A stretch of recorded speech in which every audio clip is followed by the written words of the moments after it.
Hey, I'm Gary. And I'm Steve. And we're Heavy metal morons! Heavy metal morons!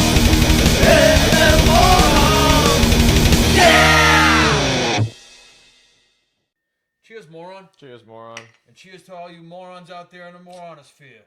Welcome to the show. So today we're talking about the golden age of the MTV heavy metal music video. We're talking like, from like 85 when Dee's show started, which was called House of Hair. That's his radio show. It was Heavy Metal Mania. Heavy Metal Mania. I'm surprised you knew that, moron. Yeah, like well, you. Cheers. Hello. We're talking about from 85, Dee's show, and then that morphed into what became the Headbangers Ball. Well, yeah, but first it became like the heavy metal half hour. Do you remember that? Or that was in the heavy afternoon, music right? half hour in the afternoon. Yeah. I remember it was on. I remember it didn't stay on there very long. No, when it moved times a lot, but I do remember, like back in 1986, I'm in 5th grade. And it was on at 3 o'clock, from 3 to 3:30, and school got out at 3 o'clock. So I remember I would haul ass home. So they do like 4 songs between commercials and all that. Yeah, shit. 4, maybe 5, but yeah, it wasn't a lot, but it was a half hour of the good shit. It was. And being on videos prime that time, were in rotation. Yeah, but, it was FM sort of release single rotation type thing. But it wasn't like, it was a half hour of just the good shit. Just that stuff. It wasn't. You didn't have the pop and the new age Yep. and the old age and it was just hard rock. It was mostly the L.A. Sunset Strip scene, though, right? It was a lot of the Sunset Strip, but every once in a while they'd throw you a metal church. I remember Watch the Children Pray would be on there. A mild song, easy listening one. Yeah, or like Balls to the Wall by Accept. Or they'd always throw you a Run to the Hills. Or that had a lot of MTV videos were the one of the biggest introductions to, not just the music, but the bands and the visual age of it. Yeah, I grew up in the dawn of it. But I just remember the first time seeing Motley Crue, The Looks That Kill. Yeah. And came out in 8. I was 83, I was 8. And, it was just over the top, and it was this huge stage set with the spikes and the flames and all that stuff. And it was, who are these guys? Yeah. And so I saw them before I really heard them, if you will, at the same time. And major impression. Yeah, great video, cool video, and just that's one of those videos that kind of just epitomizes the. Wow, that's a big word for a moron. Well, sometimes I know big words. I ain't in a book. What's the kill? Yeah, I was talking about. Because that reminds me. Just how cool those videos were. They were like. They were like the height of cinematography. They were the height of cinema. They were like... The music video had its own set, its own production crew. It was like this 4-minute mini movie. It was everything you needed. It was like...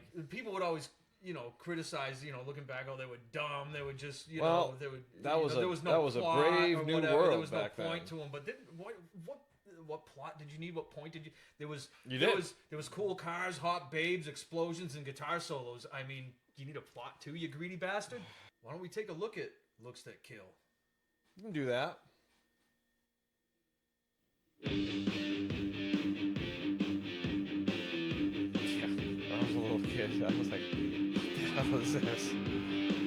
But that guitar riff. Fire! Yeah. Fire rules!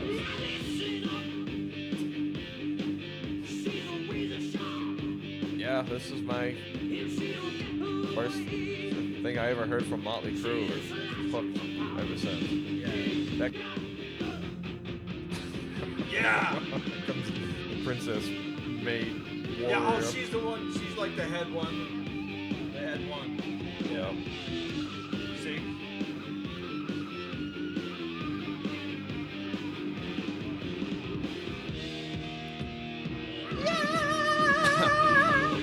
Fire! It set the stage for that LA Sunset Strip. Yeah, so Motley Crue Looks to Kill. What more can you say? Great video. Yeah, great band. They were awesome. I mean, I loved them. My folks hated them, so, Well, you mentioned... Dio Last in Line. Yeah. That was a very...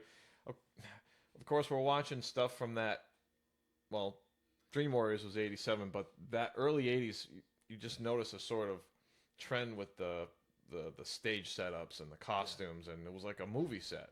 Mid '80s to you know. Yeah, I haven't about seen this 89 video in a or while. 90, Let's watch so- The Last in Line. The Last in Line. Oh yeah. Yes.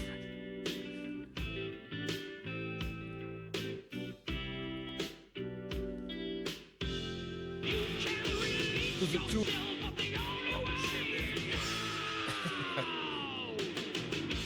Greatest lyric.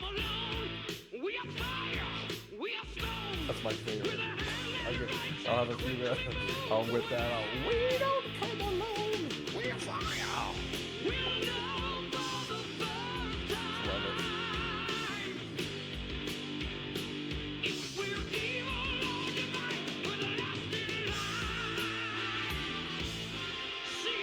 Look how complex this setup, this stage is.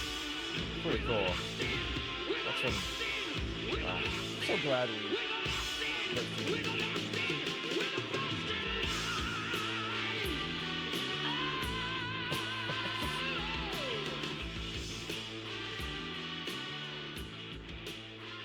See ya. The kid's out of there. Hey, at least the elevator still works. Deal. Last in Line.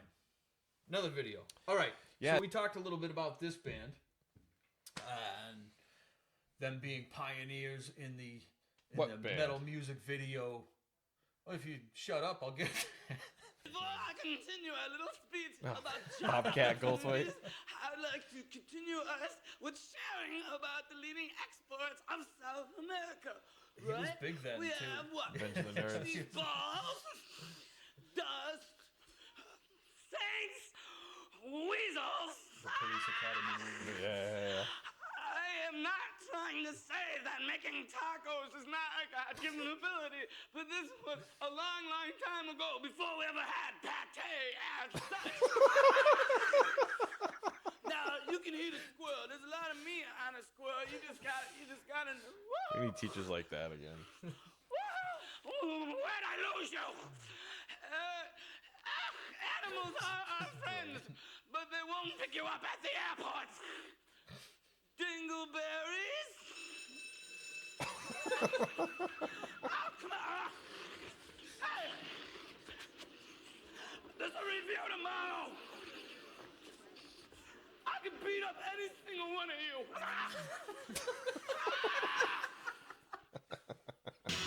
Speaking of MTV, we couldn't avoid the whole Born in the USA videos every 40 minutes back then.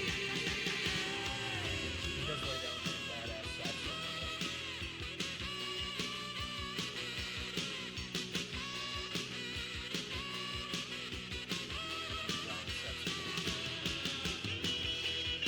Yeah, yeah.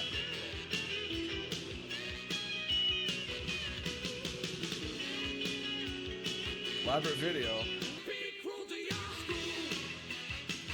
I don't know, maybe Diesel underrated too as being a great frontman too. Oh, he's a He is. fantastic. But I don't think he gets enough credit. Well, I Yeah. think this band kind of gets dismissed because Everybody thinks to Stay Hungry. I know people that Like didn't know that. or even this, or you know, the radio hits were The radio hits, that's all they know. Big pop songs. You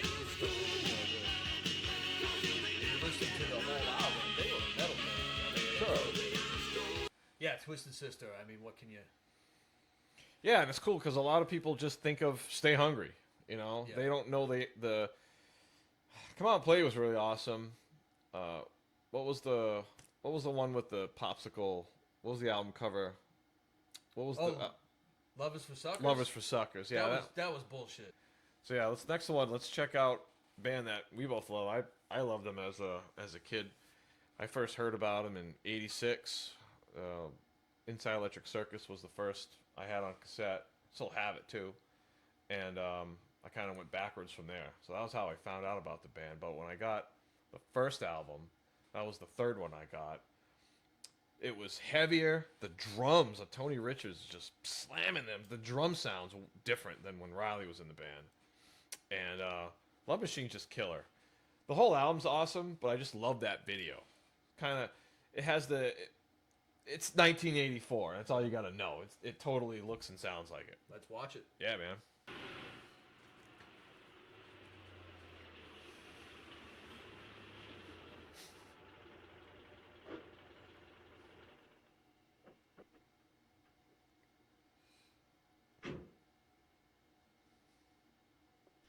This dude. This track has it all. Killer riff, killer bass line, wicked melodic. Wow. Lately, have you known me, the perfect love machine? Oh, here they come. Not aliens. Nurses.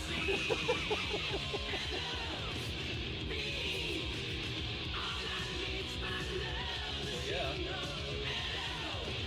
He's having an out-of-body experience.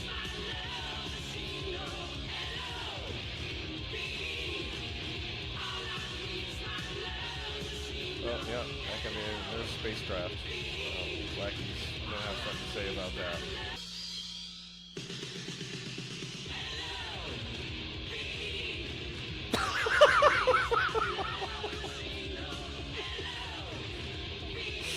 So awesome. Oh, I love this band for 40 fucking years, man. I wasn't gonna let this episode slide by without getting my all-time favorite band in here. Yeah. So, ladies and gentlemen, Without further ado. so badass. This is Look at that dude. This is genius. Suspenders. Okay, I'm going out now. Not like that, you're not. You look Yeah, like she a is. juvenile delinquent.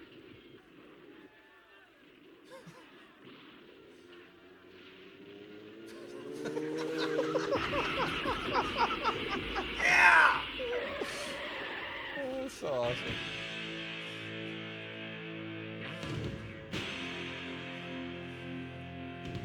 Is there anybody who just epitomizes rock and roll more than fucking? I just broke through the wall in my motorbike. Strange though, that looks like a Harley Sportster. Your daughter and peels the fuck out. Later.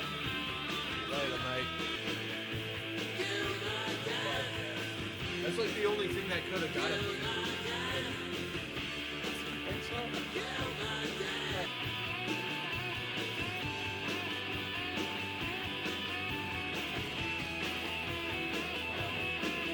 So yeah, Motorhead. Brilliant. Oh yeah, I mean, The greatest band of all time. yeah, you love Motorhead. I do love Motorhead. Yes. I actually got more into Motorhead being your friend because, yeah, I knew of, of course, Ace of Spades and, in high school, Hellraiser came out, that come out 91 or so. But you got me exposed to more of the deeper track stuff that you didn't hear on the radio or saw on MTV that I wasn't aware of. So, yeah. And I mean, really, I said it a few minutes ago, but who really epitomizes that Rock and roll badass lifestyle. outlaw rock and roll? Yeah, he lived the lifestyle. You know. He wasn't just an image only. He Yeah, truly he lived was- it. Yeah, he was. And that's what made Motorhead cool. 'Cause So that's our look at 1980s MTV heavy metal music Yeah. videos. Our little Nice little trip flavor down of it. memory. Well- memorily. Well, it's not like it's not like we never left it. Yeah. If What? if it can't if you never leave it, you can never go back. Yeah. Thanks for hanging out with us. Cheers, moron. All right. Cheers. Thanks for joining us. Adios. We'll see y'all next Cheers. time. Leave it. But that's a stupid thing to say for the video. Hey.